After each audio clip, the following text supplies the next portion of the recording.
ప్రభువైన యేసుక్రీస్తు నామములో మీకు సమాధానం కలుగునుగాక. షలోం. పేతురు రాసిన 2వ పత్రిక 3వ అధ్యాయము 9వ వచనము. మీ ఎడల దీర్ఘశాంతము గలవాడై ఉన్నాడు. దేవుని నామానికి స్తోత్రం కలుగునుగాక. యేసు ప్రభు యొక్క రాకడను గురించి తెలియజేసేటటువంటి శ్రేష్టమైన ప్రాముఖ్యమైనటువంటి వాగ్దానం. యేసు ప్రభు వారు పరలోకానికి కొనిపోబడిన తరువాత ఈరోజు మనము ఎవరైనా మనకు కనిపిస్తే ప్రైజ్ లార్డ్ అంటుంటాం, షాలోమ్ అంటుంటాం.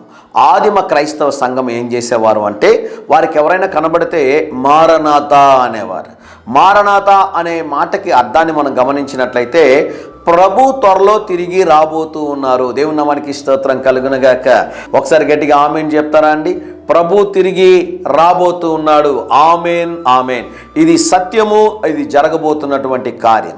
గమనించండి, కొందరు ఆలస్యముగా అనుకొనుచున్నట్లుగా ఆయన వాగ్దానాన్ని నెరవేర్చడేమో అనుకుంటా ఉన్నారేమో.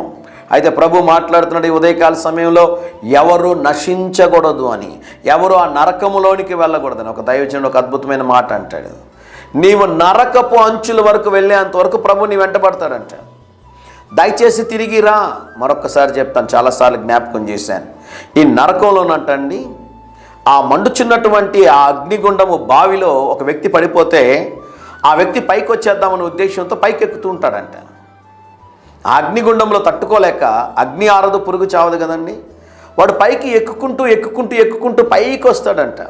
వాడు అనుకుంటాడంట, నేను ఇంకా తీరం చేరుకున్నాను అనుకుంటే అంతకుముందు వాడు ఎక్కడైతే ప్రారంభించబడ్డాడో అక్కడే ఉంటాడంట. ఎంత ఘోరమైన పరిస్థితి కదండి. మారు మనసు పొందావా? రక్షణ అనుభవం ఉందా? ప్రభు మాట్లాడుతున్నాడు ఈ ఉదయకాల సమయంలో, తప్పుల మీద తప్పులు చేసుకుంటూ వెళ్ళిపోతున్నావా? దేవుడు నీకు ఆయుష్ని ఇస్తున్నాడు, దేవుడు నీకు ఆరోగ్యాన్ని ఇస్తున్నాడు. మరొక ప్రాముఖ్యమైన మాట చెప్తాను, జాగ్రత్తగా వినండి. ఆయుష్ని ఇచ్చాడు, ఆరోగ్యాన్ని ఇచ్చాడు. ప్రాముఖ్యమైన మాట, అవకాశాలు దేవుడు ఇస్తూ ఉన్నాడు. గమనించారా ఈ మాటని? ప్రభు హెచ్చరిస్తున్నాడు ఈ ఉదయకాల సమయంలో. ప్రతిరోజు నువ్వు చేస్తున్న కార్యాలన్నింటిని బట్టి దేవుడు ఓపికతో ఉన్నాడు. ఒకరోజు దేవుడు విడిచిపెట్టాడు అనుకోండి, సాతాను నిన్ను దెబ్బ కొడతాడు. దేవుడు దీర్ఘశాంతం గలవాడై నీకోసం ఎదురు చూస్తున్నాడు. Come back today. రా ఈరోజు ప్రభు దగ్గరికి, ప్రభు పాదాల దగ్గరికి రా. మోకాళ్ళకి ప్రార్థన చేయి, ప్రభు నేను తప్పు చేశాను, క్షమించండి అయ్యా, నీ సిలువ రక్తం చేత నన్ను కడిగి బాగు చేయి ప్రభు, నన్ను నీ సేవలో వాడుకోండి ప్రభు అని మీరు చెప్పగలిగితే, నన్ను జీవింపజేయండి ప్రభు అని మీరు చెప్పగలిగితే, మరొక అవకాశాన్ని ఇవ్వండి ప్రభు అని మీరు చెప్పగలిగితే, ప్రభు మీరు చేసినటువంటి దుష్ట కార్యములన్నింటినీ క్షమించి మీకు ఆయుష్ని ఆరోగ్యమును దయచేసి ఆ నిత్య రాజ్యమునకు మిమ్మల్ని వారసులుగా చేయునుగాక. ధైర్యంగా ఈ దినాన్ని ఎదుర్కోండి. దేవుని సన్నిధి మీకు తోడుగా వచ్చునుగాక. ప్రియ పరలోకపు తండ్రి, మీరిచ్చిన శ్రేష్టమైన వాగ్దానము కొరకై స్తోత్రం ప్రభు.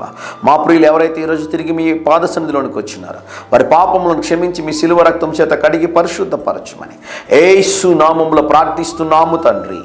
Amen, amen.